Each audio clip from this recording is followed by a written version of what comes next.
Ciao, everybody, and welcome back to the Bianconeri Zone podcast. It is episode 7, and with me, as always, Alejandro Foncella. I'm Julian Gennady. What's up? What's going on? I'm okay. Not good. You're okay? Oh, my goodness. I What a changed. change. Yeah, you've changed. I guess, well, firstly, this is the first or podcast of the year, Yeah. and it's on the back end of a result that would make you go from good to okay, because it was not a good result. It was not a good performance. And we will illustrate that further with our tactical board as always. But first and foremost, does this team have an identity? No. No. No. Not at all. We're just gonna get straight into it because this is a loaded show. We got a lot of stuff going on, especially in terms of illustrating to you, the viewers, what actually is going on the pitch, if you can't pick it out yourselves. In an attacking sense, there's no identity, like zero. No. Yeah. And we've seen that, and it's been 20 games now, plus Champions League games. And this is no longer because someone left 3 days before the transfer window in August. This is no longer because of that. Like, it's been how many months now? 5. I think 5. No.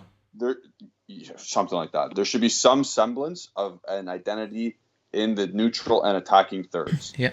Even the defensive third trying to build out. Because still, at some points, we have zero idea what's going on. It looks like it. It's quite clear. Even the players on the field. At one point, Delit had the ball. Locatelli said, "Pass to Mckenny," and then Locatelli wanted the ball back into his feet so he could play forward. Yep. Whereas Mckenny go to the side, like he completed a pass. Mckenny, good for him, but he went the totally opposite direction. Yeah. Like. So sorry, before I let you speak, is that now on the players or is that from Max Allegri's guidance?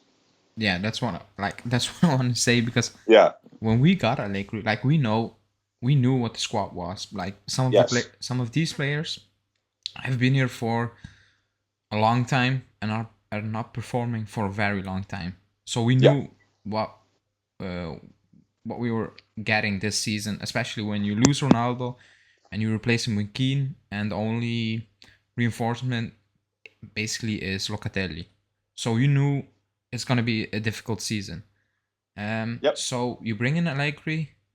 I'm not going to speak for everyone, but me personally, I expected just an identity, just a team very hard to beat. That's what I expected.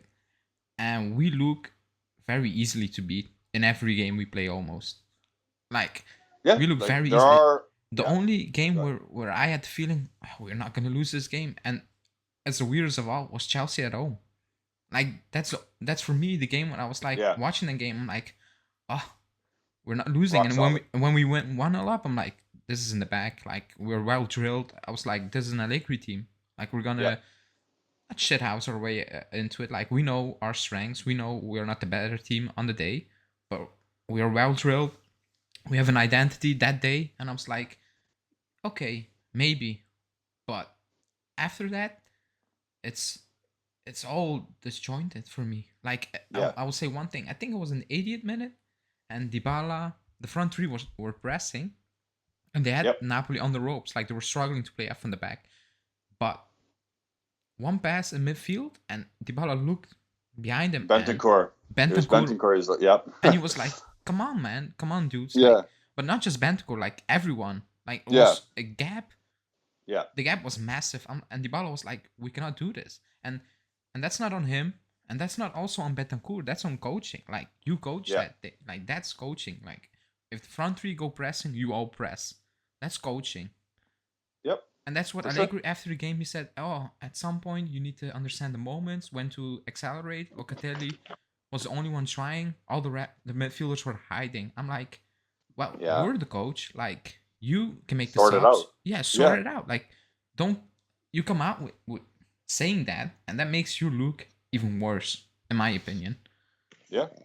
There was a point at one time in the second half where I saw Locatelli in the top left side of the opponent's box, and I was like, wow, that's the furthest forward he's ever gotten this game.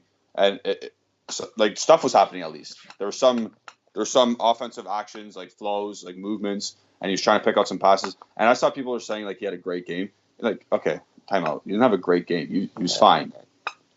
Like a great game He was fine. No, he wasn't great. It was fine. It was okay. I just saw some people saying that. I was like, hold on a sec. Like, let's take a breath. No, he was fine. He was our best midfielder again, of course, because everyone else looks like an absolute dumpster fire.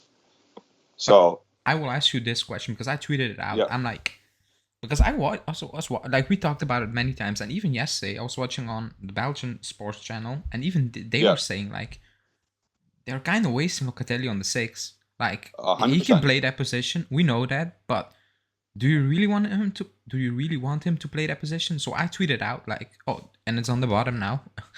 Does Allegri really trust Arthur that little? Or can Arthur just not play in the 6 at all? I mean, at all. Because I think moving Locatelli around could solve not all problems, but some problems. And then someone tweeted me and say, it's funny that Juve fans think Locatelli is a box-to-box midfielder that can score goals. I'm like, I didn't. He literally is. Yeah. But he literally is. He is, but like I didn't even say that because like that's not even what I meant. I mean, if he's higher up the pitch, I'm 100% sure Morata will get more involved. Chiesa will get that ball way sooner, and he doesn't need to wait on a switch of play from 60 meters because that's what he was waiting for yesterday. Long balls and stuff like that. I'm like, that's gonna solve not everything. I know that, but I think a lot. But on the back 100%. End, maybe we will struggle with Arthur. So you tell me what you think about it. Because 100%. Like Arthur, it's to answer your question about Arthur, it's both. Like he doesn't trust him, and he's not that guy. Well, bring up that meme. Arthur's not that guy. He's not a 6, and I thought he was going to be. Even when he came from Gremio and he was going to Barcelona, I was like, this guy could be like a nice, proper, controlling midfielder, like a Regista, like a Jorginho type. But at the end of the day, like he's not. That's just not him. He's himself is more of an 8, and he's not playing as an 8 with an Allegri team. I'm sorry. Okay. Yeah, go ahead. Yeah, no, but if you're not playing him as an 8, then what? Like, how? What are you going to do with him? Like, let's say at home against Salernitana. He's toast. Like at home against Salernitana, Venezia, Spezia. Does he really cannot play as a 6 in those games at home? Oh, I mean, maybe against those teams, yeah, because it's less defensive responsibility. But there's no way he was playing yesterday. Like, I understand that, but like, yeah, I was just watching. No, I know we need him to do that. I know that someone needs to do that. And I was watching some other like a Fabrizio Romano video, and he said Dennis Zakaria is available for €6 million right now. Yeah. Is that not an option? That should be an option. Like I'm not, like I said it before. Like is he gonna solve everything? Is he gonna be the guy to bring us back to the top? I'm like, no, but we need to take baby steps. And if Arthur is not that guy, if he's not gonna use Arthur, then like 6 million. That's nothing. It's nothing. Yeah. That's absolutely 100%. Nothing. Because I don't know what's going to happen in the summer with him or just overall with the squad. But €6 million is for any player is cheap. Like, let's be honest, it's cheap. If it doesn't work out, you will get your money back from the Premier League. 100%. No problem. So Romano's saying this as well. So like, he must be available for that amount.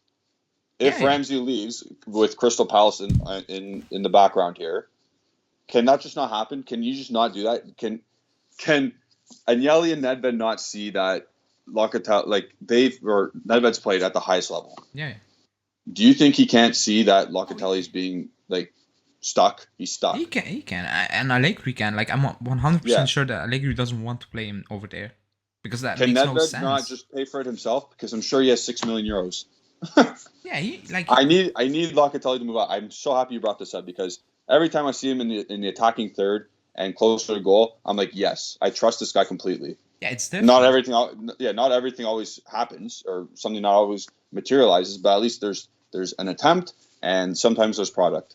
Yeah, that's basically because I was before we went live, before we recorded this, I was Yeah. thinking the same about Chiesa. Like, it's not like even yesterday, it doesn't always look pretty, but he keeps going and he keeps Yeah. going. Like, Yeah. if he loses the ball once, he's not scary. It doesn't get into his head. He will try it again the next time and he will Yeah. beat this man. That's He'll be Chiesa. And you He'll be a can little whiny biatch, but like whatever. yeah, He'll and keep going. because Mancini and Allegri said, "Oh, we need to get that out of his game." I'm like, don't, No. because I think you're gonna ruin him. Just Yeah. let him do it. That's him basically. That's him. That's basically. I know people don't watch NFL, but it's like the Dallas Cowboys safety Diggs. Like, Oh yeah, he can Trayvon make or whatever. he can make a play, but he gives out tons of yards, Lots. and that's what Yep. an insane amount of, like, the most almost ever. So it's what it is. He will make the splash play like Chiesa. He will show up and he will make some mistakes on the ball. Like yesterday, he was shooting from not weird positions, but he was just shooting. I think he was getting frustrated. He was like, if your guys are not gonna shoot, I'm gonna do it. Yeah. Like, it is what it is. Because yesterday, Yeah. I was watching Verrattis trying to cut in so many times instead of just playing the ball and make something, like, just keep it fluid. And he was making time and time again. He was making the same stupid decisions on the ball, and not just him, even Morata. I'm just saying. Oh, fun fact. We got pictures of those. Yeah, we got screenshots. And I'm like, okay, what are we doing over here? Because if you keep doing the same thing over and over again and it's not working, then it's insane. That is the definition of insanity. Because and someone else told me a point is good against Napoli. I'm like, yeah, away from home, I will take it. At home against this Napoli side, and people say, oh, but they're all Serie A players. I forgot. I didn't know Jesus was on the Napoli roster. I'm not gonna lie. And I thought Gulam retired. I'm also not gonna lie. Like, because he had knee problems, right? Yeah. Yeah, I didn't know. I was shocked. And when you saw him playing, I'm like, really? Is that what you're gonna, like, look at that backline and that's what you're gonna put on display yesterday? That's it? That's that? Because we got dominated. I don't care what people say. If they put on a screenshot, shots on target wasn't the balance. I'm like, just look at the match. Look at the game. We got dominated. Yeah. So I won't say dominate. No. I'm saying, like, there's passages of play, like we were good and they were good. The last 20 minutes it was were even, and it should have. Yeah. It was even, but it shouldn't have been even. I'll say that. We gave them after 1-1. We had like that 2-minute spell where, like, I don't know what was happening. Like, the ball was not going in, and after that we just dropped back, and we tried to hit them on the counter with Dybala, and we didn't even came close. Bar that one deflected pass that if it wasn't deflected, Keane would have tapped it in. Probably. That was it. I'm like, you cannot do that at home against this Napoli side when you need to win. And Allegri says, oh, it's still 5 points, nothing changed. I'm like, yeah, a lot changed, because you could have made up 3 points and Napoli lose 3 points. It's not winning against Salernitana and Napoli win. You're just taking points from your direct rival also. And you failed to do that once again. And you cannot just come out and say it's fine, because it's not fine. Yeah, he had some weird. And he keeps saying, "Oh, we will goal scoring," and he keeps saying, "Oh, but that will come." It's match day 20. When will it happen? Yeah, I know. It's match day 20. We scored 28 goals. That's not normal. That's crazy. That's crazy. Verona, with our last season assistant coach Tudor, is on 36 or 38.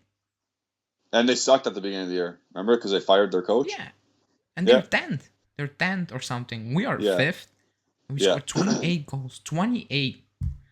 I cannot believe conceded? Have we conceded 20 as well? I think more. Oh, my God. I will check. That's crazy. It's not... Like, the goal scoring... Again, could we have scored more goals yesterday? Yes. Like, there's chances. Not big ones. But Chiesa... Oh... There are a couple, like, Rabiot's in the first half, like, just hit the net, dude. Oh, we conceded for once 18 in your life, goals. We conceded 18 goals. But, like, again, like, we had half chances yesterday that we could have, like, Chiesa's half chance in the first half as well. where he shot wide. Rabiot shot wide. Yeah, okay. But Sampdoria 15 scored 28 goals. Sassuolo 13, 31 goals. Verona 36, Empoli 33, Lazio 42, Roma 32, Fiorentina 34, Atalanta 38, Napoli 36, Milan 43, and Inter 49. We've scored 21 less goals than Inter. Yeah. Oh. Like I said, and we play one more game. Yeah, and I made a video, and I was like, we should be on 40, around 40 easily. Yeah. If you're a top team. 28. I couldn't believe, I know it was bad, but when he said that, I checked that immediately after. I'm like, yeah, he's mistaken. I'm like, 28 goals. Yeah, I don't like that. Good. We gave them the ball also yesterday too much, way too much. Yeah. We allowed them to get going, and that's not okay. I think after the 20-minute mark, the pressing was all right, and after 20 minutes, it looked like there was a team as a group we were pressing together, and we made them make a couple mistakes. But after 20 minutes, and they scored shortly after, they were done. They were not doing what they were like. Oh man. I envy teams like Liverpool because their mentality is totally different. Like, if they get scored on, they're going to attack you right away. Yeah. Or they keep the constant pressure up. Of course, they have different players and it's a different coach. But I envy that team. I actually envy that team. I love that their players. Because Allegri, after the 1-1, he said, regroup, stay calm. I'm like, yeah, no, you're at home. You have them on the ropes. You need to push now. You just need to push. Exactly. Because you're out of the game completely. You have the momentum now. Push. But he's scared. His thought process, we will concede a second. That's his thought process. But if you think like that, the team thinks like that. Well, more often than not, it will happen. You will concede another goal. Because you built that in that squad. If you build into the squad, we're going for it. High line, high press, we're pushing now. But then again, and that's something different, the stadium is not helping. No. It's not helping because Maurizio from Aranturin, he goes every game, home, away, Champions League, he's there. Oh, nice. For, I don't know, he lives there. He tweeted it out, 20 years now, he's going every game. And he was that's amazing. He put out a statement in Italian, so it's that deep. He usually tweets in English. And he's losing touch with the club. It's not fun anymore at the stadium. It's dead. It's completely dead. They don't push. And I saw someone saying, it doesn't make a big difference. It's what on the field that matters. I agree. But the push from the fans, it will help. Believe me. It helps. Especially in those situations. It would have helped. It helps. A push from the fans. Yesterday's situations. Yeah, a push from the fans could even get Sandro get past his man and put in a cross. That's what. Yeah. That's just pure adrenaline. You do things you probably haven't done normally in a long time. Don't do. Yeah. Yeah. It's just bad overall. Okay, I don't really want to talk about Alexandro until. Yeah. Actually, in our tactical board, I didn't even include their goal because it was so obvious the way we conceded that. Alexandro's positioning, it was horrendous. It was horrendous. You're on the back shoulder of the forward. How are you doing that? He's 30 years old. He's on the back shoulder. You should be inside shoulder, tucked in beside your center back. No questions asked. That's your job. Yep. Especially when the ball's on the offside of where you are. It's crazy. He's 30 years old. Probably going to be 31. So I don't even know how old he is. Making €6.5 million. He starts every game, and he can't do the basics right. Loses a physical battle against Matteo what's his name? Matteo Politano? Politano, yeah. Sorry, I was. Well, I don't. Whatever his first name is. That's Mark 1 off of Sandro. Actually, Mark 2 because he was not in the right position, lost the physical battle. -2. The guy who's tracking Mertens, who was that? I think it was. Was it Delit or Rugani? I think it was Rugani. It was Rugani's left center back side, so I assume it's him. But even when Mertens wanted to shoot that, you need to rewatch that video from Sandro, he was doing a pirouette, like he was spinning. Yeah. I'm like, just stay on your freaking feet, like Yeah. what? And again, the goal was shit. Like if Chesney doesn't tip that, Ligt just clears it from the other line. Yep. But that's football. Like our goal was a deflection. It is what it is. Yeah, exactly. Yeah. But that defending from Sandro, and somebody called out Justin. Somebody call out Justin. Yeah, because he marked down Sandro, and he said basically the comment said like, "Oh, he was man marking two guys. Like that's not his Man job." marking two guys. I'm like, no, don't make excuses for Sandro. And I will apologize. I said again, wait. I don't rate Pellegrini. I still don't rate him highly. I don't think he's a starter for us. He should be a starter for us. And at the start of the season, I said I'd rather have Sandro. I'm so. I think I did too. I'm so sorry I said that. Yeah. I want Pellegrini now, and I don't even rate Pellegrini. Yeah. Like I think defensively, it's basically on this, not on the same. Like he doesn't make, I don't want to say, comical errors like Sandro does, but like he makes obvious marking errors. Like he lets his man go past him just as if like nothing has happened. And then in some moments he make a crazy spot on tackle. Like it's very hit and miss with him. Yeah. But at this moment in time, I want to apologize because I said it and I look like an idiot. Okay. Who's our worst player? Alexandro, Aaron Ramsey, or Rabiot? At the moment, it's Sandro. Nice. I mean, I agree. I don't include Ramsey because he's not playing. Yeah, I just had to because like he's on the roster. Like Rabiot doesn't make mistakes that leads to goals. He just makes mistakes that takes off goals off the board for us, basically. Like that's what he does. But his mistakes usually don't lead to goals for us. And I get he's a midfielder, blah blah blah. But you know what I mean? Like it's not obvious. Like Ligt is a defender. Like he doesn't make glaring errors that leads to goals, if you know what I mean. So for me, it's Sandro. Like it's just insane, and everybody is calling him out now, even the media. And until last season, that was not happening at all. At the rate it's happening now. So because there is a question deserved. Yeah, there is a question later on. So I'll keep that for later. Okay. But yeah, that's it. Okay. Well, the result's not what we wanted. Thank you for tuning in, by the way, if you're watching, listening, whatever you're doing. This is episode 7 of Bianconeri Zone. It's titled No Team Identity or something like that, because I don't even know how to identify this title because there's no team identity. Like the video, subscribe to the channel, all that nice stuff. We're almost at 2,000, so let's push it there before the Super Copa if we can. Let's get to the tactical board if you want. Ale, are we good? Yep, we're good. Okay.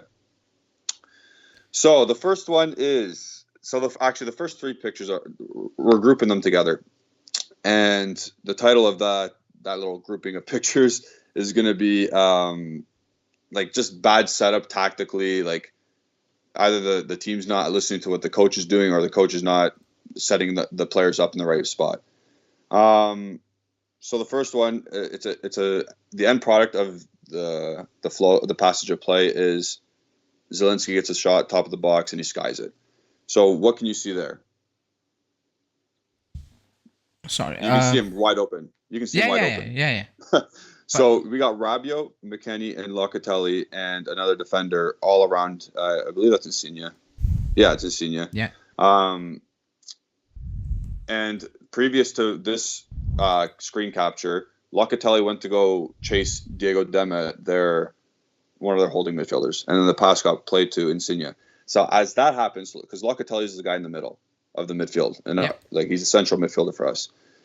So he goes up, Rabiot comes over to take his spot, and McKenny's in La La Land again, of course, and he's chasing like a chicken with no head.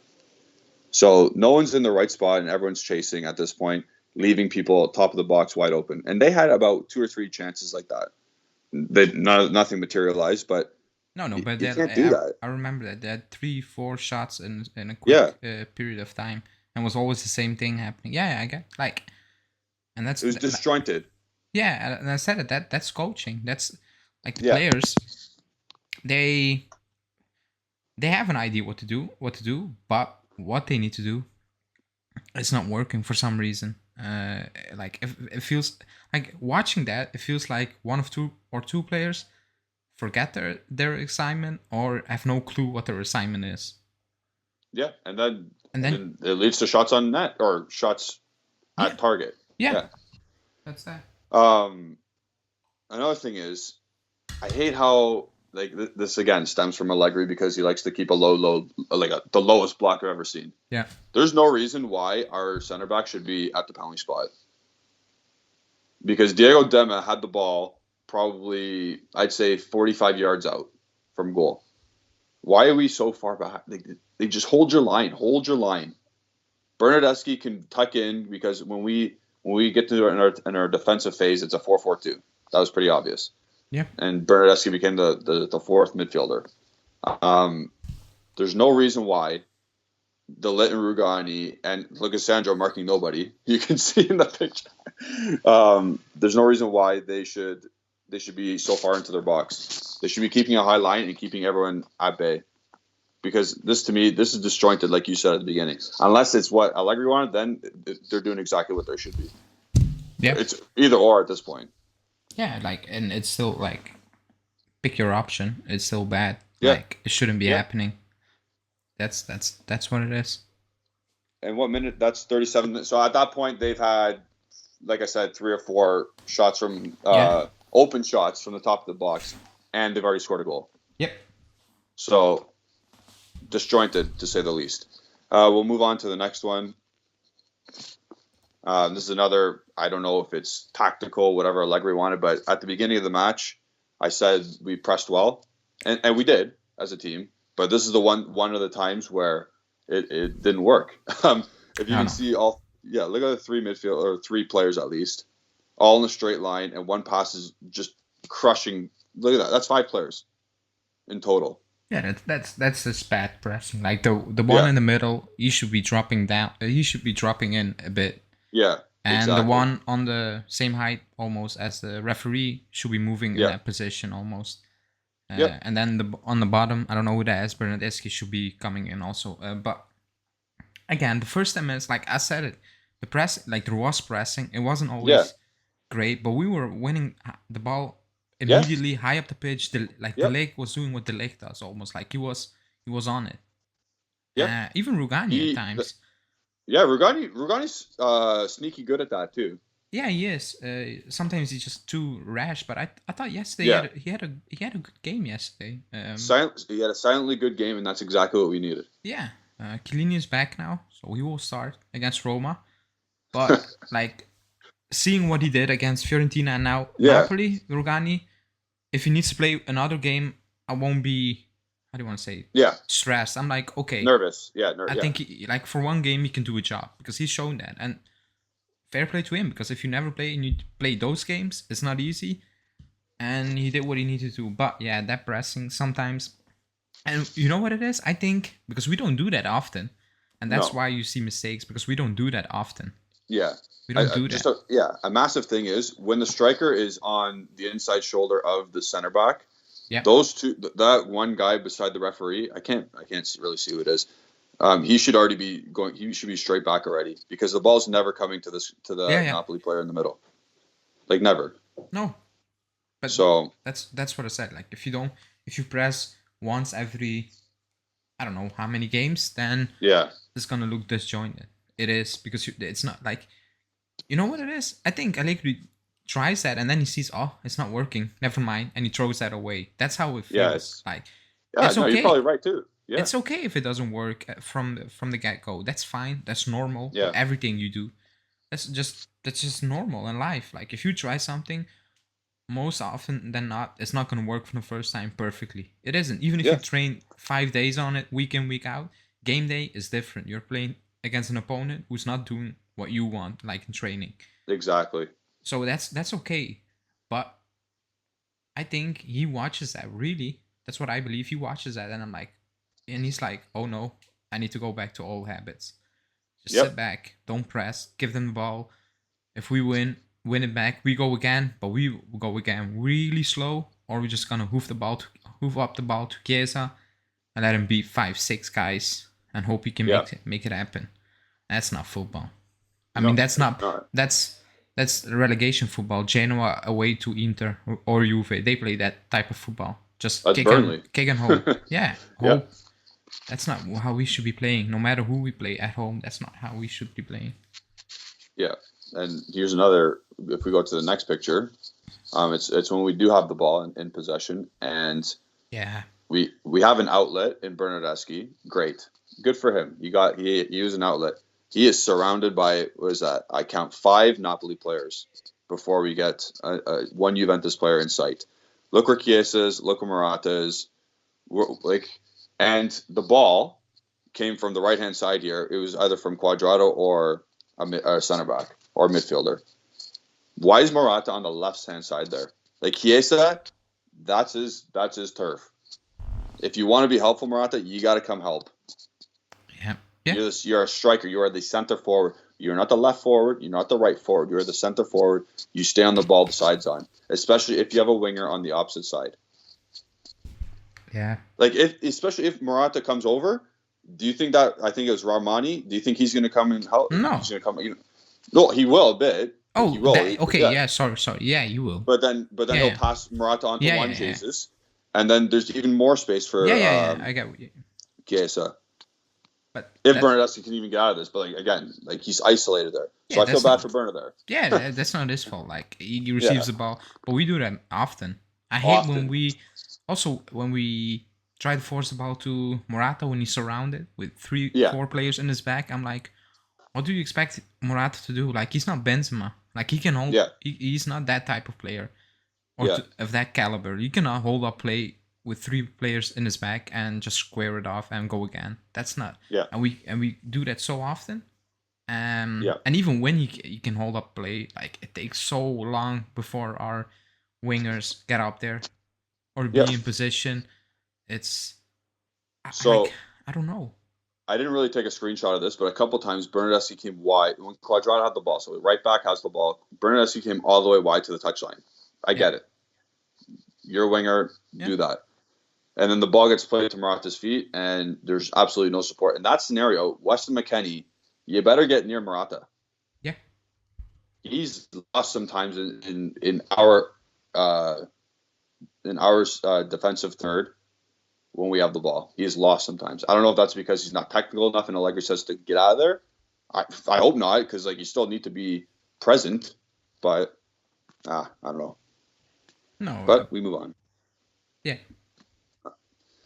We'll move on to one good passage of play. Yeah. This is actually really nice. There was also one nice passage of play in the second half.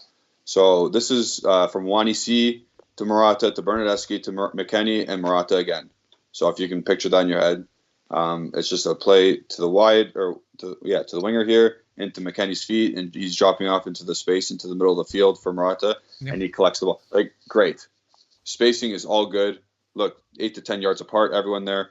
Napoli had no idea what to do. It was all first time. Speed of play was good, and you had an opportunity to drive. Great. When was the last time we could do that? Against Salernitana? Maybe Genoa at home. Maybe Genoa at home. If you want to be a top team, this should happen at least 5 or 6 times a game against good teams as well. That should be automatic. Like it should be memorized. Yes, it is. Not to the extent City are doing it, but they're taking it to the next level. All those players. Yeah. But it should be memorized, and when this happens, more often than not, I'm just putting it out there, Mckenny is involved. A lot of the times in those. I remember the Champions League game that happened. Yeah, so he's first half against Chelsea. The only thing about it, he shouldn't be on the final ball. That's not what he should be on. But he is involved in those situations, so that's why he's in there. But in the flip side, we don't do that often. We don't do that. Almost never. It happened twice yesterday, and I'm already shocked that it happened twice. Yeah, I know. That's what I'm saying. So So again, kudos to these 4, and if that's what they do at training, great. But it was nice spacing again, quick speed of play, first time, and then we got an attacker in acres of space, driving at defenders. Yeah. Great. Next picture, not great. This is the ensuing passage of play. So Verrattis still carrying the ball forward. Oh my god. Frustrating. If I look, This is leading to our next title of pictures called "We Do Not Know What to Do with the Ball." We do not make the right choices. Very poor decision making. A lot of our players have that. Probably every player on our team, besides half the time, Chiesa does something good, and Dybala. Other than that, it's like, whoa, where's the thought process? Yeah, because if you look at this, like Morata, come on, man. Why is he dribbling to his left side anyway? Why wouldn't he continue to the right? It was weird. It was weird. Or pass it sooner to Chiesa. Yeah, that was my issue. Just pass it sooner. Yeah. Because if he gives that ball immediately, Chiesa's gone. Like, he's 1-on-1. Yeah. But he waits so long. Or he's dribbling at someone. Yeah. He has the choice. Yeah. But if he waits so long, like, it's impossible for Chiesa to do something. And he needed to force something, and of course it didn't came off. Because it was almost impossible. Like, it was impossible because the defender was just on it immediately. Yeah. At this point where he has the ball, he still hasn't passed it yet. Like, he's not really. He's taking a couple more touches and then passing. Yeah, and at that point, I think it was Di Lorenzo, probably most likely Di Lorenzo. He just goes to Chiesa and he shuts down space. If you pass it earlier, Chiesa has more room to run at Di Lorenzo and probably cooks him. Probably. And because but we'll never know. In the second half, because I said it, like, I was watching with my dad, and I said, like, we take too many touches on the ball. It slows down our play too much. Like, I don't expect we play everything in one touch. I understand that. But in some circumstances, and in the second half, Mckenny received the ball, and he took one touch, and he wanted to take another touch before just do a quick give a go. I think it was Chiesa, and if he plays at one touch, Chiesa is gone. Like, he is just running towards Jesus, and he's cooking him. Yeah. I'm 100% sure he's cooking him, and that's 1-on-1 with the goalie. But he takes one touch, another touch, and then he wants to play that, and he's gone. Like, Gulam was on it. Lost ball. Yeah. And I heard Allegri at that moment on the sideline screaming. He was like, don't, like, just play the one touch. Just don't, like, I don't get it. Yeah. Like, it's simple. Chiesa was, like, right beside him. Like, it was not like he needed to split the field or change play completely. It was just simple pass. Like, no, you didn't even need to pass. Like, he just needed to open his foot. The first pass to Mckenny was that good. If he just opens his foot, it just bounces straight to Chiesa. It directs it. Yep, yeah, you don't need to play an actual pass. Just open your foot, and that's happening also a lot of times. Like, wrong decisions on the ball that slows technical problems. And before we recorded this, I saw a video from Allegri. Someone filmed him from the stands, and he was basically yelling to the bench or his assistant coaches. I don't know who that was. He was like, I'm pretty sure it was Alessandro, and he was like, but he was cursing, so I'm not gonna curse here. But he's basically saying, "What the f? Why did you just give the ball away? Just put it out for a throw in. That's okay. Just don't play the ball in stupid positions." I think that was Sandro in the first half, and that's something we do also. Like, it's like they're scared to give away a throw in. It's okay. Yeah, like, it's a regroup, get it out. Yeah. What? Timbit, this is under 7 soccer. When in doubt, kick it out. Yeah, just put it in a throw-in. That's fine. That's okay. Just put it in the stands that the ball boy needs to get a new ball. Just put it away. That's fine. But don't force. I think it was that back pass to Chesney, where Chesney needed to run for his life to kick that away. First half. Yeah. I think that was that. Just put it away. Like, it's fine. It's fine if it's in the stands. It's okay. I'm not saying do that every time, but if you do that once once every, I don't know how many minutes, that's fine. Like, it's okay. If you watch City, if you watch Liverpool, they also do that. Like, it's fine. Yep. But yeah. No, in England they do it frequently. Actually, the top fullbacks, or I guess the top team's fullbacks, they frequently put the ball out of bounds. Yeah, it's okay. That's fine. You regroup and you get your shape. That's why it's there for a reason also. Yeah. Just put it out. It's okay, but we don't do it, and that's technical issues, technical Yep. errors, maybe also mental errors, Yeah. probably mental Well, errors. with him probably for But sure. like, you're putting Chesney under pressure for no reason at all. Yeah. Just kick it out. It's fine. Regroup. You go again.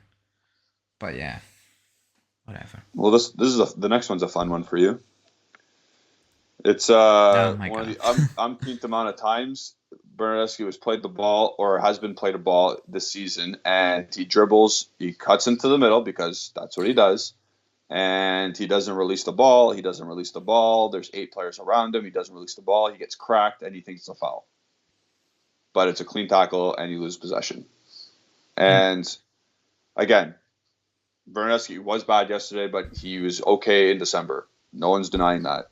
But he's making the same mistakes again, as he was in December as well. He just had some goal contributions. He's one of the most undecisive players I've seen on the ball ever for wearing our shirt. Just he is so like he doesn't know what to do with the ball. I'm just gonna put it out there. And does it ever bother you when he dribbles, like when he does a little skip? That bothers me. I don't know why, but his technique just bothers me. Like, and sometimes it gets off, and I'm like, yeah, I mean that's normal. Yeah. It should have happened. It should happen more. Yeah. But if it happens one time, I'm not gonna go, oh wow, finally, because like, yeah, it's on the floor. The standard is on the floor.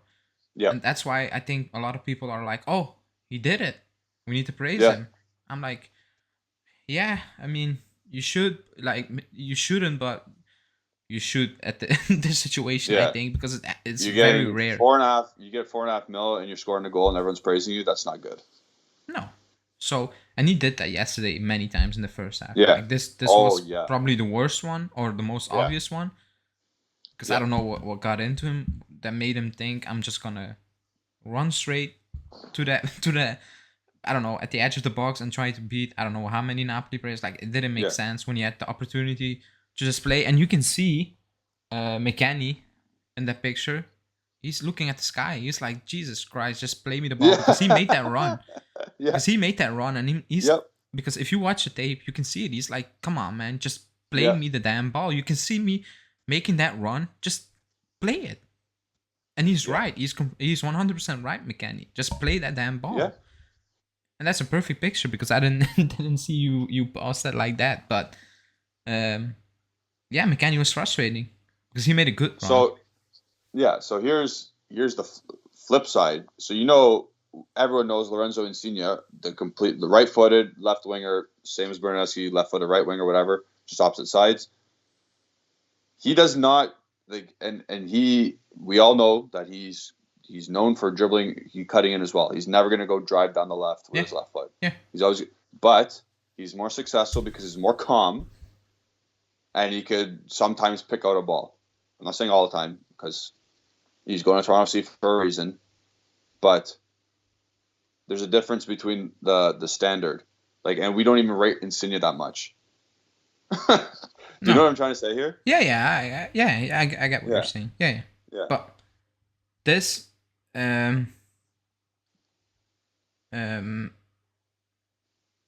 this is how do you want to say it? A common theme with Bernardeschi, and if Dybala's fit, he needs to play. And if you're gonna play 4-3, I agree. It's not the best for Dybala. I'm not I know that, but I don't care at this point. I really don't. Great, Bernardeschi maybe tracks back more and defends. Yeah. What is that getting for us? What's that doing for us, league-wise? Clearly nothing, because he wasn't doing anything on the goal. Yeah. So on the original shots, but yeah. So I don't really care at this point. I'd rather have Dybala in there and be less defensive, organized, however you want to call it. But when Dybala came on, he needed 1 minute to get a very good shot off. Ospina just needed to stretch big time to keep that out. It's not even close. The level. No, it's not. And then in his own end, he had I remember he was dribbling. He didn't let the ball touch the ground. He was just juggling. Yeah. And he beat 3 guys, and then whatever. And then he did it. I can't say this because it's kind of. He did the Native American run where you kick the ball past them and run around them, and it was sick. I was like, wow, that's an actual attack-minded player. Sick. That's not Chiesa. Yeah. It was sweet. Like, again, against Roma, if Dybala is fit, which he should be, he needs to be in there. No discussion. Yeah. Like it. Yeah. Like, I don't get it. I really don't get it. If Dybala was fit, yes, say 100%, and he didn't play, that's kind of shocking. I'm not gonna lie. That's very damning in my opinion, because you need to make up points. And if you don't play, if you think a fit Bernardeschi is better than a fit Dybala, even in a 4-3-3, I'm sorry. At this moment in time, it's sad. No. If you really think that, I don't know what to tell you. Yeah, like, you don't bench a Jewel. We already lack goals. We scored 28 goals, and then you bench your top scorer if he's fit. Yeah, like, it doesn't make sense. No. So let's hope not let's hope he's not fit, because I hope he's fit, but for Allegri's sake, that he really doesn't believe that Bernardeschi is doing a good job, because he isn't. I don't care. December, good for him. I mean, happy it helped us, but no. Yeah. Let's move on to the next pick. It's our buddy Adrian Rabiot trying to. I don't know what the heck he's trying here. And we always get mad at him for not making forward passes, but again, this goes under decision making. Look where he tries. He tries to get a ball into Chiesa's feet there. Yeah, There's 3 red jerseys around, and it was a weak pass. If we had video, I wish we could use video. It was a weak pass. It was never ever get into Chiesa's feet. At that point, you pass to Sandro, and at that point, hopefully Chiesa can spin off the shoulder of that defender and make a channel, a run into the channel, and Sandro can play first time into that channel. Yeah. That's the thought process that should be going on. Not, I'm going to try to wrap it through 3 Napoli players here. I agree. Sorry, he didn't even try and wrap it. He softly tried to play it in. Yeah. Oh. Yeah. I like that, but that's Betancourt. Betancourt. Oh my god. That's Rabiot. It's Rabiot, but you're getting them mixed up. Yeah. How can you do that? But that's Rabiot, basically. Like, it's, I want to say it's hit and miss, but it's just miss. It's not even hit at this point. It's just pure miss. Yeah. Because even the commentary was like, I don't know what minute it was, and I was like, he was like, oh, he's on the pitch. They forgot. And I was like, oh, I'm glad I'm not the only one, because I don't know how many times I'm like, he's still playing. I didn't know. He's still on the field. He hasn't got subbed out yet. Yeah, I'm shocked. I'm like, how? I forgot about him, and then he just pops up for coming off, or I don't know. Yeah. For something stupid, making a foul. I'm like, oh, he's still on it. Good for them, because I lost him. Yeah. It's just like he's one of the least impactful players in a very long time in the club. Well, I'm very sure I sent you an advanced statistical chart of center midfielders, or of midfielders in general in Serie A, and and Rabiot provides less progression and he provides less progression and balls won or something than Di Tacchio of, like, I think Venezia. Yeah. Some guy on like 500K is more productive than a guy making 7 mil.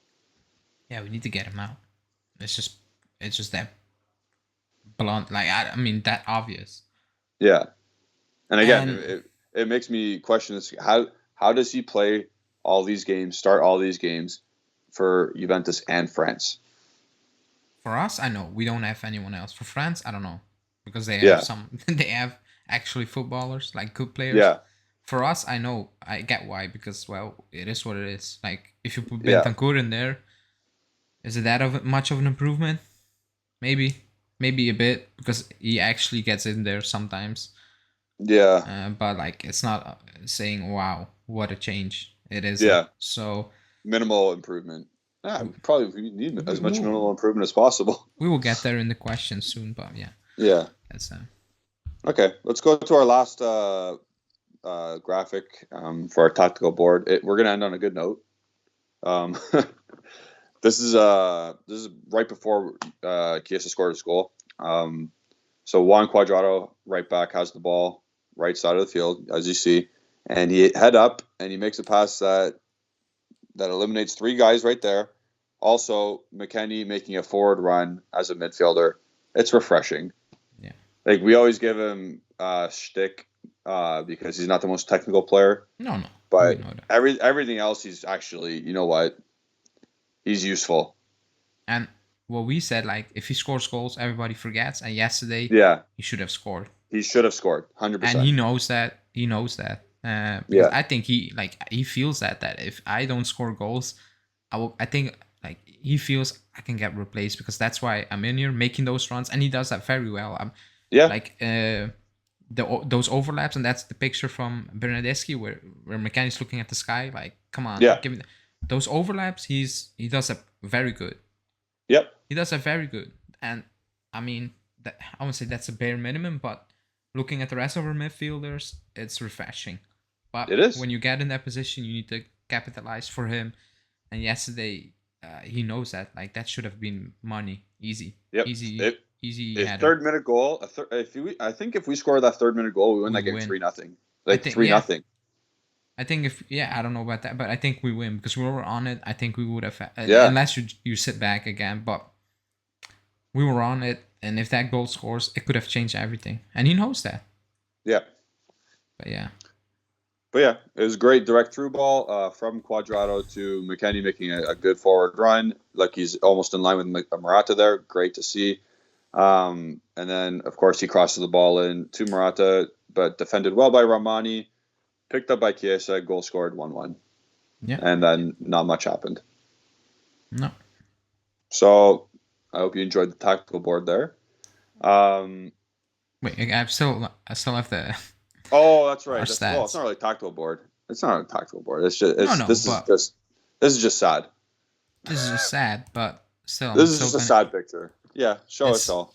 It's very, very telling. Like, it's straightforward. I made a video and I'm like, if you want to make top 4 and you have that to show, you're not making top 4. They can drop as many points as they want against smaller teams. We will do the same. So what you need to do is pick up points. I'm not saying even against Inter. You need all the points, but like most likely they will also drop points against Inter. But against the other teams, you need to pick up those points, and 3 points out of 15, and it should have been 2 if Dumfries didn't do something dumb. That's what it is. Yeah, it should have been 2. And against Milan, we also got away.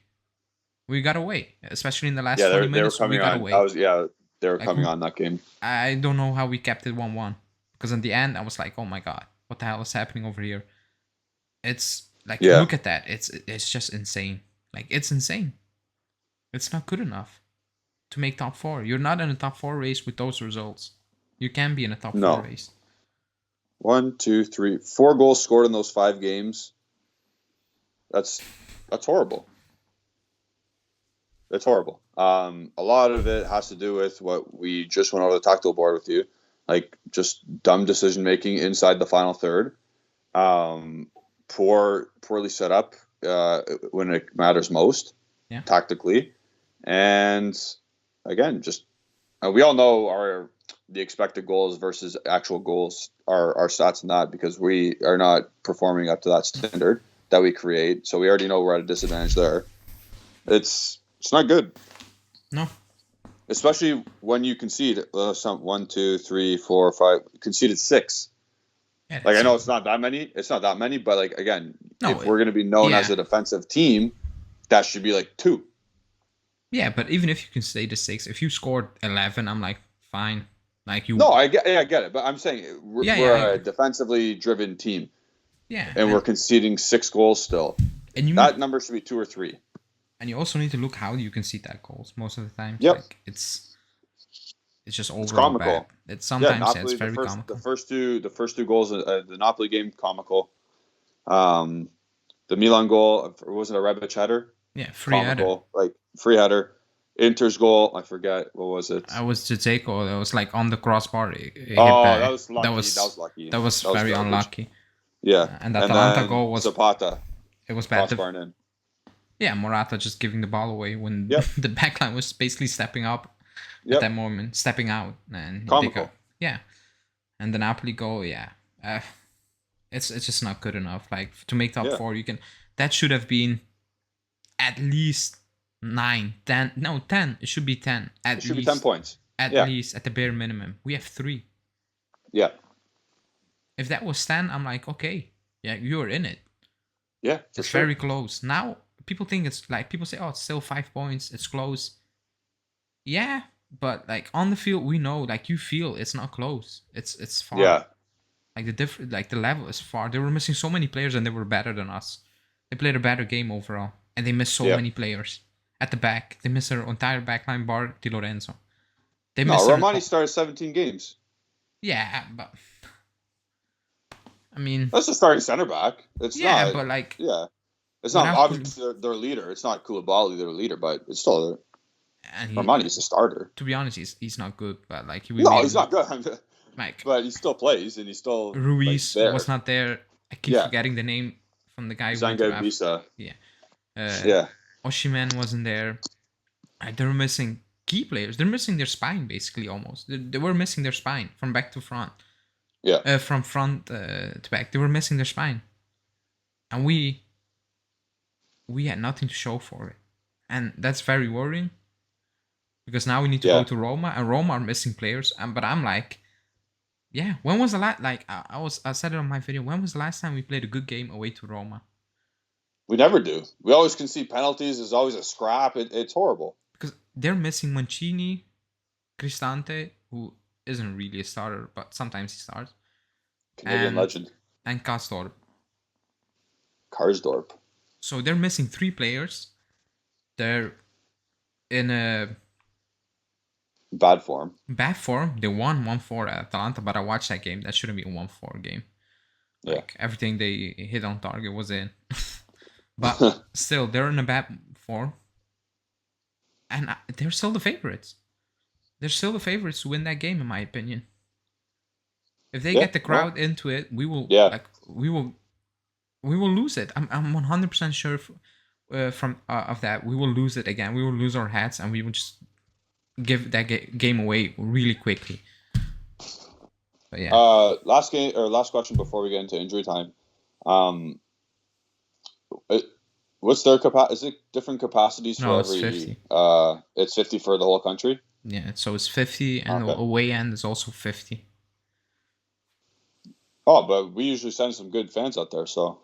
Yeah, but like usually, I know the last time Lazio we got 10,000 away fans. That's insane. That's good.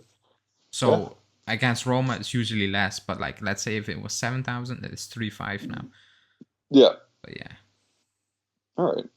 Well, we will. Well, I won't be previewing Roma because I have other commitments, but Ale and Justin will be doing the business, and that'll be probably on Saturday, January 8th. Yeah. By the time, whenever you're watching this, so I don't know. Today. There you go. We'll move on to injury time. This is the part of the show or the podcast where the viewers or the listeners or the audience, whatever you want to call yourselves, they put in some questions and we do our best to answer them. So we will start with Unholy Fun, usual member of the live chat. Yeah, he's always likes to put his comments in. Yeah. So, in quotations, plastic players and coaches' problems. They only say what club allows. Club politics makes fans mad. Do you agree that players and coach should say what they think on their own? I agree. I would love it. Yeah, I agree to a certain extent. Like, I don't want Allegri coming out and saying Rabiot was shit. He was giving the ball away, very direct. I have no problem if he comes out and say Rabiot didn't play a good game. Like, technical, he made a lot of mistakes. I have no, I would love that. Yeah, I would love that. If you're not if you're not berating the guy, but you're saying like what happened. If you're just honest and you're saying, yeah, Morata was anonymous today. Like he wasn't very good. Yeah, don't come out.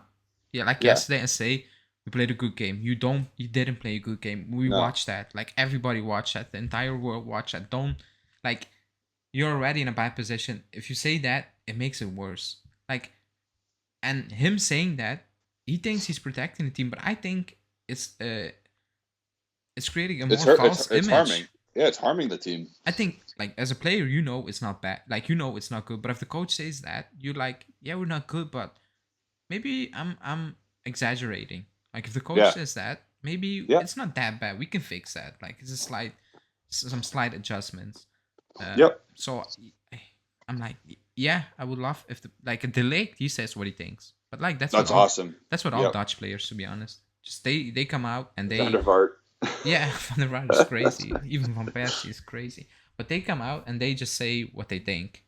Yeah. And I love that. I prefer that than losing the 5th game of the season and players coming out saying we will learn from this. Like, you said that 5 times now. Or putting the Instagram post, like Leonardo Bonucci. Oh my god. Like, you said that 5 times this season. You're not learning. Yeah. You're not. No. Just cut the bullshit. And at some point... Say we need to figure it out. Yeah. Don't say we are learning. We have to figure out what's going on, and it has to happen now. And even your social media manager who keeps doing that, that's a bad social media manager. Like 100%. He sees how the fans are reacting. Don't put that out there. Every time Bonucci puts one of those now, I say something. I say, "You're 34, grow up." Yeah, but the messed up part is he's not putting it out there. That's a social media manager. Well, he hires him. He's responsible for it. Come on, read the room. Yeah. And that's my main issue, because I was on the stream with Beppe a few weeks back, and I said it, like, I rather like social media managers. I don't like that. Like, that's like, social media already is false. It's a false image, and with a social media manager, it's even more false, in my opinion. Like, it's double false. So I don't like that at all. Like, I get that you have social media managers, like, but just personal accounts, fans. And for example, you need to protect yourself. Yeah, that Antonio Brown. Yeah, that's statement. Like, that's not him at all. Like, no, that's not him. But if you go on his Twitter, that's him. I was saying that the thing that was released in the notes section that was perfect grammar. I'm like, that's not him. Because if you read, I don't believe that. Yeah, I write better English than him, I think. Yeah, so, and like when Bonucci keeps saying that it's like a copy and paste. Yeah. It's a copy and paste whenever they don't win. It's like, dude. It's fooling the fans. I don't like that. Like, so. But that's not gonna happen ever, especially at big clubs. Like, the club will never allow that to happen. Like, I want Paulo Dybala to come out and say, "I'm pissed off that I didn't play. I didn't start. Sorry." I would love for him to say that. Yeah, but like, if a player said that, he's gonna get fined. He's gonna say, like, I know the repercussions, but I would love if sports in general, I would love more of that. I would love just more transparency and more, not even just so we can talk about it. Just say how you actually feel. Yeah. Don't keep it inside. No, I agree. So yeah, I would love that, but it's not gonna happen, especially not a big club. Yeah. No. Okay, we'll move on to the next one. I think this user is at Bianconeri for all. When does Allegri wake up to the fact that his system is absolutely bad, or that we don't have the players for it? So he changed it. We played a 4-3-3 with the ball and 4-4-2 in defense, or out of possession. Yeah. So he is changing that sense. Like, he is manipulating the formation in some way. But it's still negative tactics. Yeah, at the end of the day. That's still negative. Yeah, that's football. The main takeaway. It's still negative. Yeah. Overall, it's negative. And that's why he was fired in the first place. Yeah, and we don't have the players for it because he's playing Locatelli in the 6, so we already know he doesn't have the. And I think it was, who was it? I forgot. It was a pundit on, I think it was Sky Italia. I'm not sure.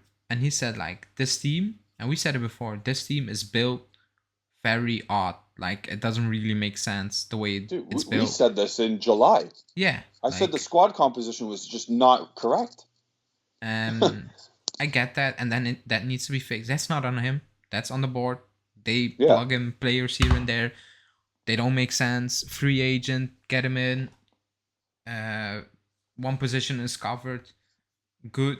The other position is not covered, quality-wise, quantity-wise. Yeah. So it doesn't make sense, and that's why he got a 4-year deal. Like I saw a tweet, and someone said, I don't know who that was, because I want to shout him out, but I forgot. And he said, don't forget, he got a 4-year deal. He knew, the club knew what the 4-year project is gonna be. Weed out the bad players and rebuild that team again to a team that makes sense, to a squad that makes sense. And then that will take time. I get that will take time. Like it's not FIFA. You cannot sell 7 players because we know nobody's gonna buy it. So it will take time. But he said, but the thing that Allegri made Allegri great is that his team, all his teams, had an identity, and his identity was, we were very hard to beat. Very hard. Like even when we lost 3-0 at home to Real Madrid, we went there and we were 3-0 up until the last second of the game with key players missing. That was just Allegri. And at the moment, it's not. Like it's just not. And that's the worrying part. Like forget that we don't have the players, but the fact that we are very easily beatable, like it's very easy to beat us, that's very worrying, because that's on him.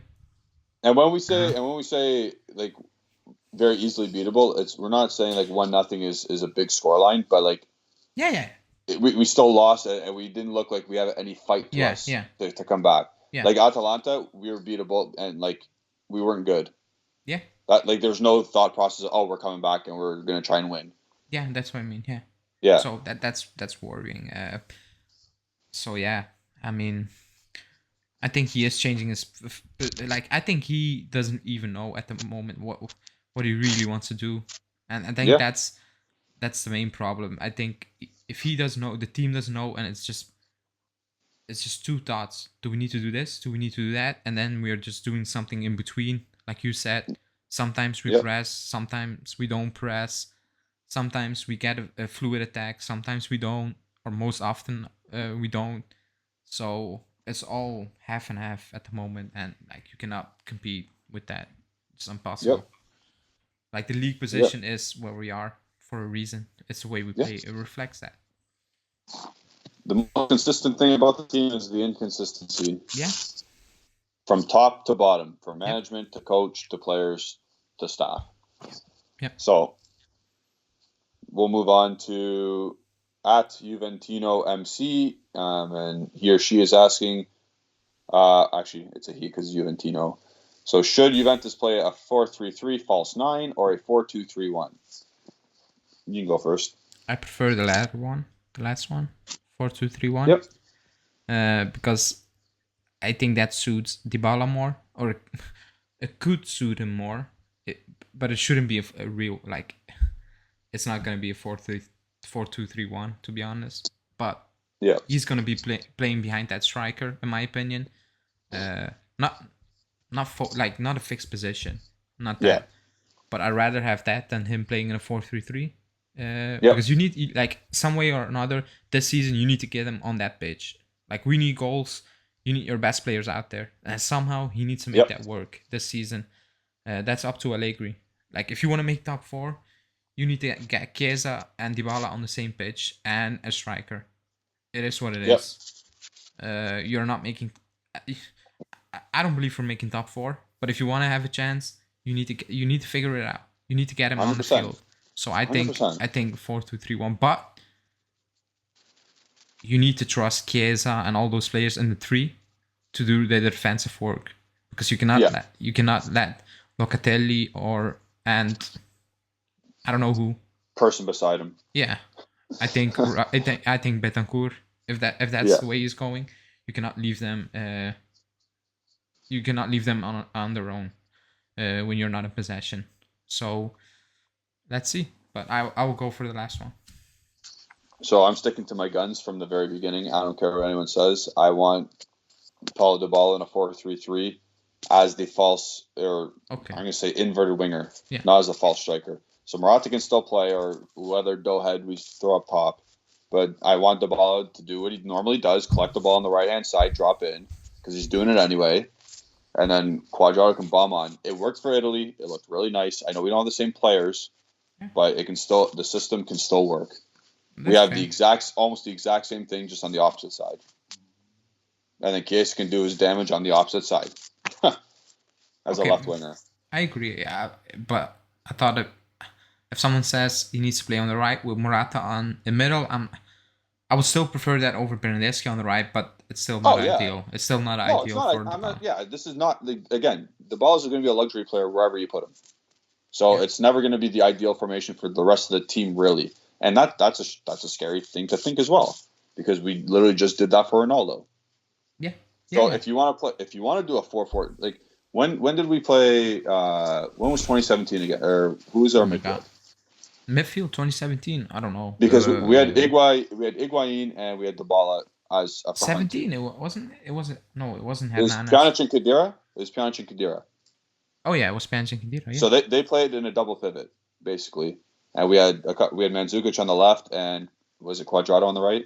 Yeah, but I mean, I think if we I get it. I understand what you're going to say next, but like we don't have those same players. However, that's why I don't want Dybala with Higuain or with Morata up there. I want to say like we had Mandzukic and I've never seen anything like that. Not gonna lie. Yes, exactly. That's why I don't want to play that 4-4-1 or 4-4-1-1 or 4-2-3-1. I don't want to play that because that's fair. We don't have a Mandzukic and we don't have that's fair. Not prime. Cuadrado playing the right, and Pjanic who knew what Allegri wanted, and Khedira when he was good. That's also something the commentary said. The Belgian one, they said like, why did they let Pjanic go? I know why, but then he also said why did they replace him? Because Allegri, he wants that type of player. Like he really wants that, and they said they're forcing Locatelli into it, which is he can do it to a certain extent, but like you're misusing him, and I get that. And now going back to the summer, we were all wrong about Pjanic. I'm like, I've seen Pjanic before, but I was like, how maybe on a loan Pjanic under Allegri again, you could have revived him. Not revived, but like looking at this now, what we have now, I'm like, I was an idiot. On a loan, one season, we should have done that. I think it should have been worth a shot at this point. It's desperation mode. I get that. Yeah. But like, if that freed up Locatelli and Pjanic, even if Pjanic was his last season under Allegri, Pjanic is better than what we have now. It was a title winner. Yeah, but it would have been better than what we have now. Yeah. So I was under the impression like no Pjanic coming back until like the last week where I'm like, you know what? Yeah. We definitely need someone else. So, and then I kept saying, bring him back for if it's a dry loan, sure, whatever, bring him back. But obviously never happened, and he's actually not been horrible. He's actually been all right with Besiktas. Yeah. I know they lost like every game in the Champions League, but he was still dictating play, which is nice. And he still watches our games. Yesterday he was watching. Like. Oof. I'm not for the passion and stuff, but if you, like, he was a player who will give his all, always. But yeah, I mean, I don't know. Like, if Ramsey left in the summer, Pjanic is definitely coming. Well, in the summer? Oh, yeah, I think so, yeah. Yeah, it would have happened, yeah. I think so, too, I agree. That was the problem, in my opinion. Yeah. But yeah, because he would have just taken the wages and it would have been fine. No, but in the summer we need to get someone. Like for sure. Like next summer, definitely. We need. You need to identify what Allegri wants as that player. Yeah. And it better be more than just a little cheat sheet of names that are written down by the sporting director. Yeah. It better be like an actual plan with a backboard and everything. And Allegri better be involved. Yeah. Otherwise you're going nowhere. Yes. Because when we had a good squad and you just give him some players, you can work with it.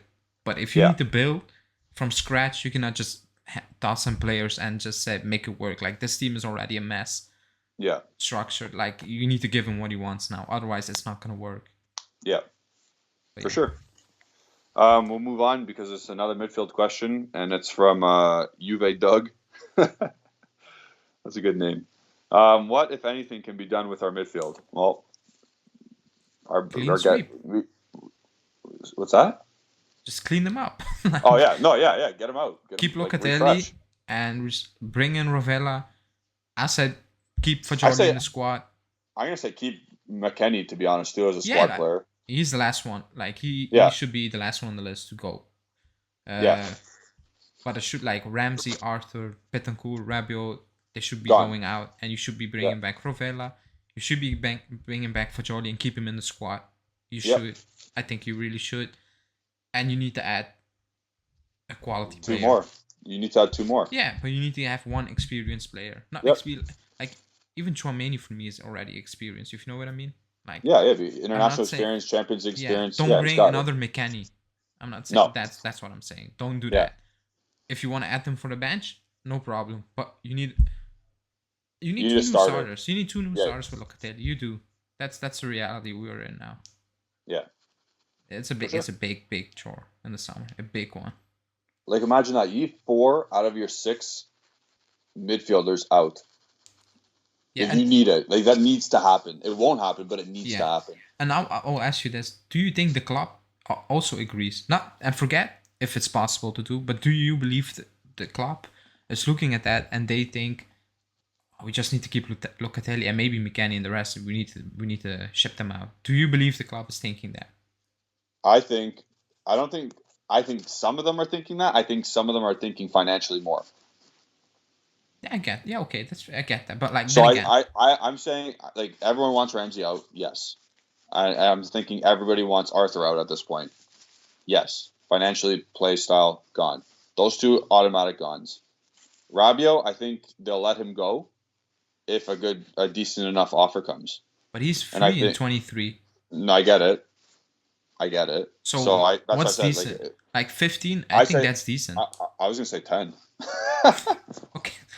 I'll take that. You need to take that. You need to take that. You're gonna leave. You're gonna lose him on a free.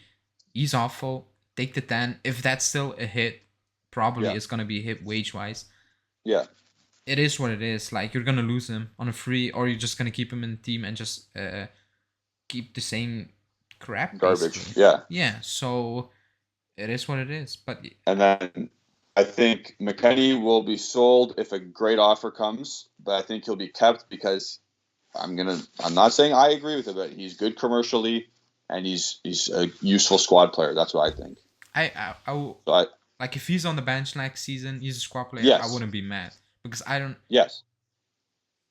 Like, again, we have better squad players in the past, but we need to strengthen the starting 11 first. Yes. Like that's the priority, and then think about the bench. Like if you, like even let's imagine Pellegrini was not at the club at all, and you have Sandro, and you bring in a starting left back.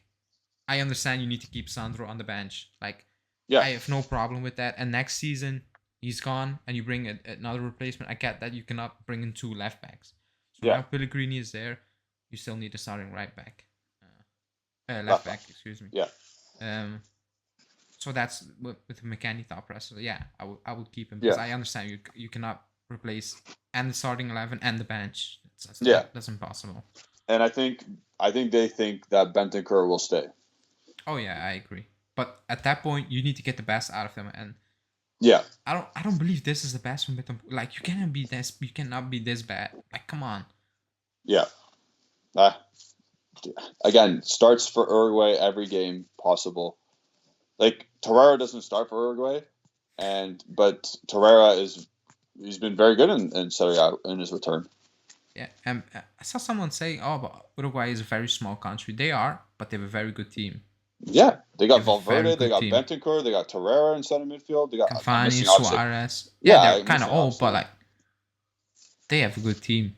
That's a good nation. I respect that nation, baby. Yeah, because like 3 million inhabitants, 4. Yeah, I think 5 max, 5.5 max. And what they produce, it's like Belgium the last years. What they are producing with only 11 million people in it. Yeah,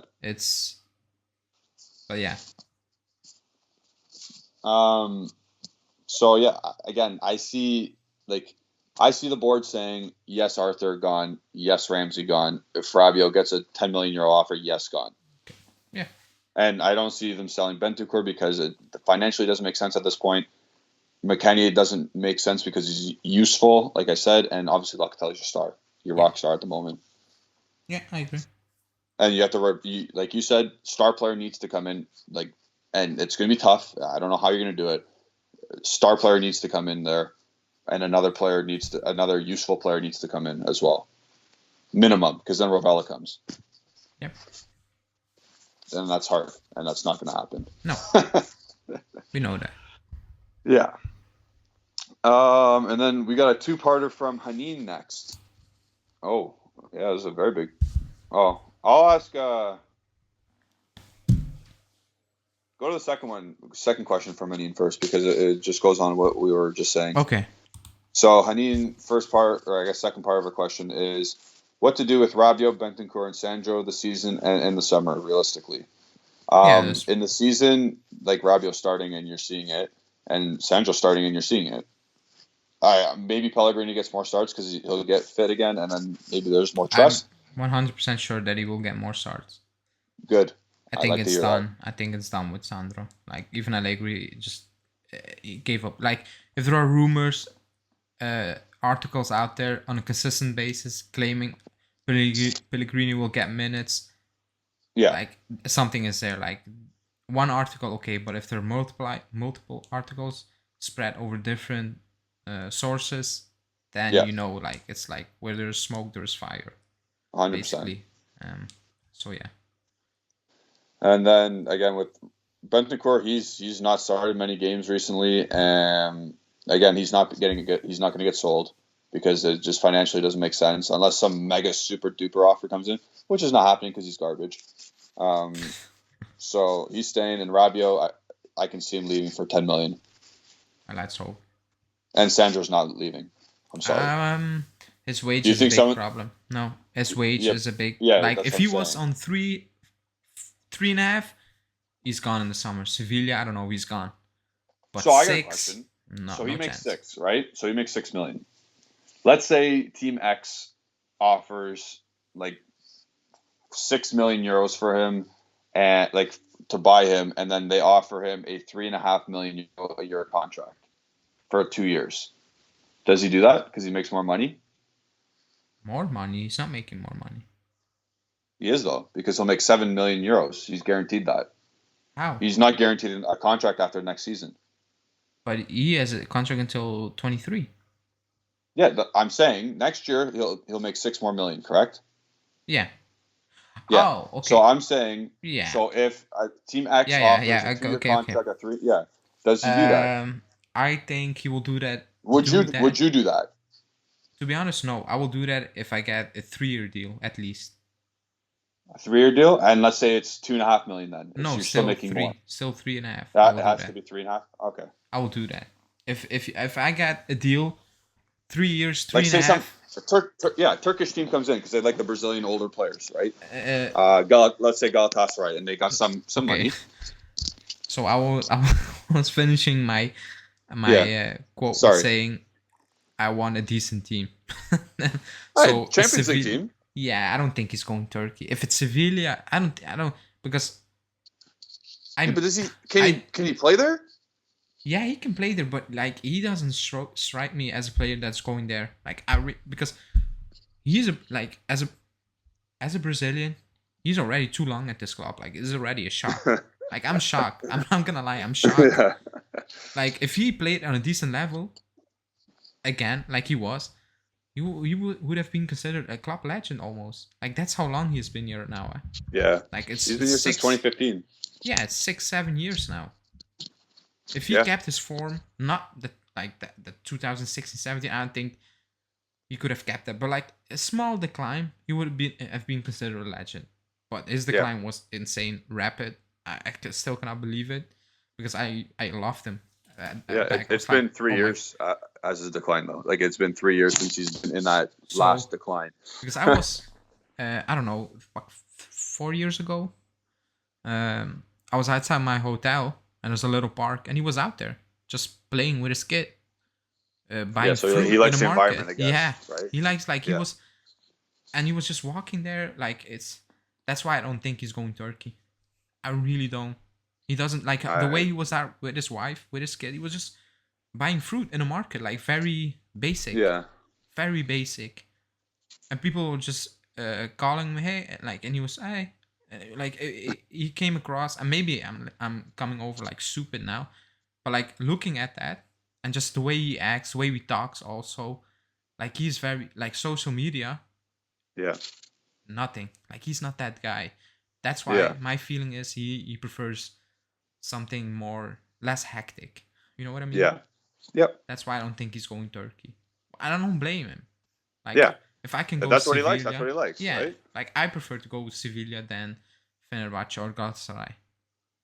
No, for sure, me too. But I was just stereotyping, which is wrong, but whatever. Like No, Brazilians I typically get what you go mean. get a payday But in Turkey, and then I see that as a I want to good fit. say, But if he's like that, then he's like that, and he won't leave for Turkey. and I want to say, he's 31. Like he's not 36. He's still young. Or is he 31?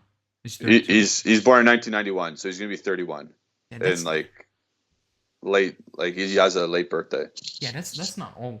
Like let's be honest, that's not super old. Like going now No. to that, like But yeah, wait 1 sec. You can go. Yeah.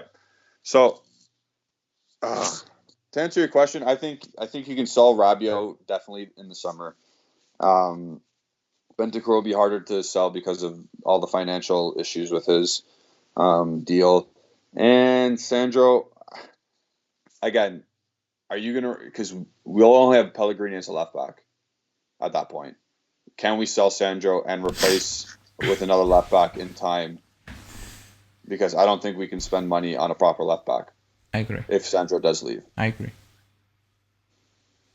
he does need to go for sure. Yeah, for sure. And if you can just funnel, I don't even know. Can you just funnel Danilo as a left back for one season? Could you do that? I think maybe why not? I hope if you have a tandem of Danilo and Pellegrini, is that worst case scenario? That's the worst. Yeah, like that should be. That's worst case scenario. That's worst case scenario. Yeah. Like it shouldn't be happening, in my opinion. But is okay? So is Alexandro's wages and play more detrimental than that pairing, or is it less detrimental? No, it's more. Yeah, like if that's the only way to get Sandro out of the club, maybe yeah. Okay, that's if what I you was can get his at. wages off the book and get some money, then yeah. But like his wage is a big problem moving forward. We know that. Yeah. So yeah, that's that.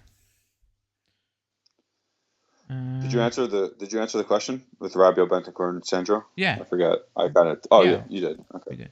I think we were on the same page pretty much. Yeah. Yeah. And then Haneen's first part of the question, but we'll go last because of the timing.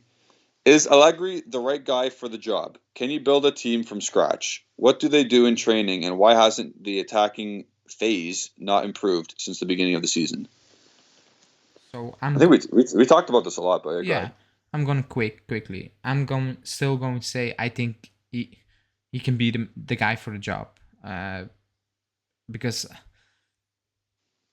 I've not seen him rebuild the team because he didn't need to rebuild with us. But we need to rebuild now. Let's see. It's not new management, but some change in philosophy, wage wise, also forced. But maybe that's good because we waste a lot of money. So let's see. But I'm just gonna ramble off some names. Ten Hag, Pochettino, name it.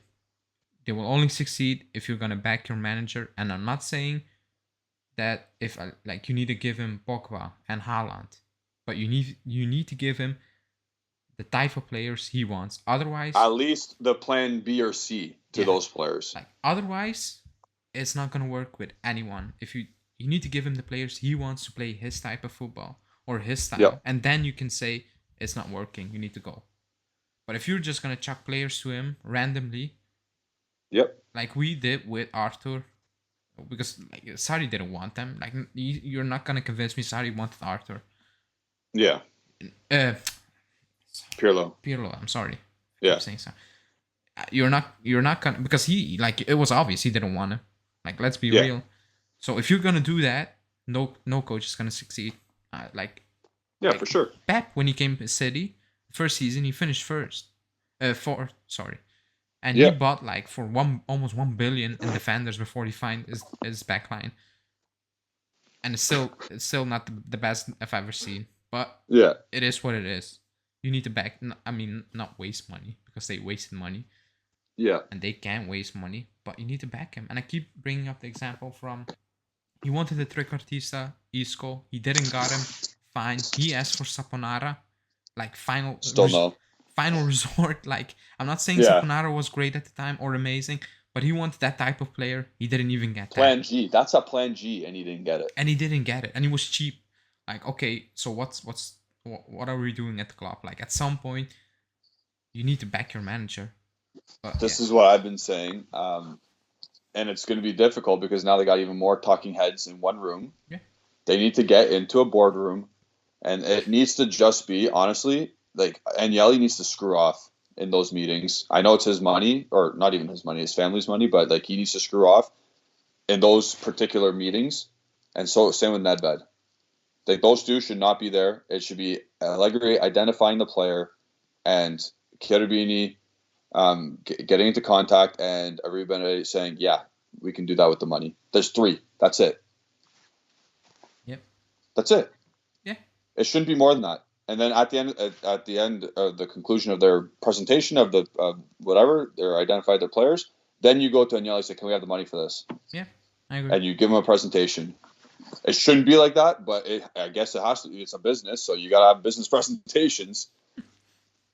Yeah. Like, I can only imagine what goes on there. I don't want to know, to be honest. Like, I said I want to know, but at this point, I don't want to know. Because I think it's going to cause more stress. I would love to be a fly on the wall. It's like, can I have this? Can I have this one? No. What about this one? Yeah. No. And this one? No. But we can give you the next Mckenny from Hertha Berlin. What? Yeah. We can give you Caio Jorge. We can give you this 18-year-old kid from Santos. That's all right. Yeah, I think. For $1.5 million. It's like, what? I'm not going to lie. There are 2 options. Allegri went home and opened YouTube. Or Allegri went home and he was like, I don't know. I'm just going to wait until he's here, and then I will see what he is, who he is. Let's see. Because no way he knew who that was. And no way at that moment in time he's going to watch 15 hours of tape to say, yeah, bring him in. No. There's no chance. Oh, that's too funny. So, yeah. There's no way. But yeah, that the transfer strategy needs to be sorted out, and the coach definitely needs to be involved in this. In terms of the attacking play, there's none at the moment. There's none. There's no style. There's no identity. Yeah, that's definitely on him. And as the games slowly go by and it continues like this, I lose more and more faith. I'm not saying fire Allegri. I'm not saying that.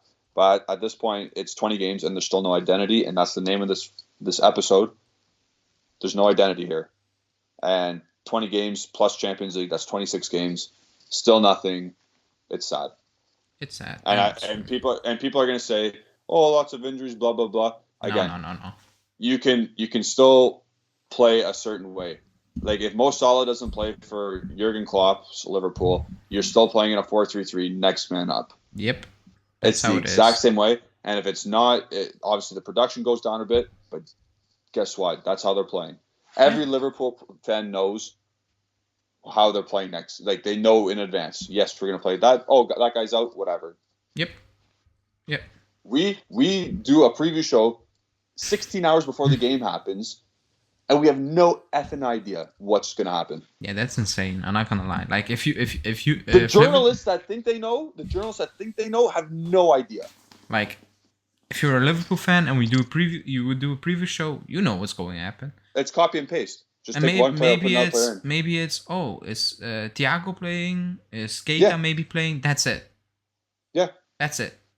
You know who's playing. You know that. With us, it's who's playing. What's the formation? Is it 4-4-2 with Rabiot on the left? Like, what is it? Like, it's crazy. One game we play like this, and the other, like, next game we're like, 4 changes. Week after again 3 changes. I'm like, come on. Different formation, 3 changes. Different formation, 5 changes. Big in 11, big information. Stick with it for a few games.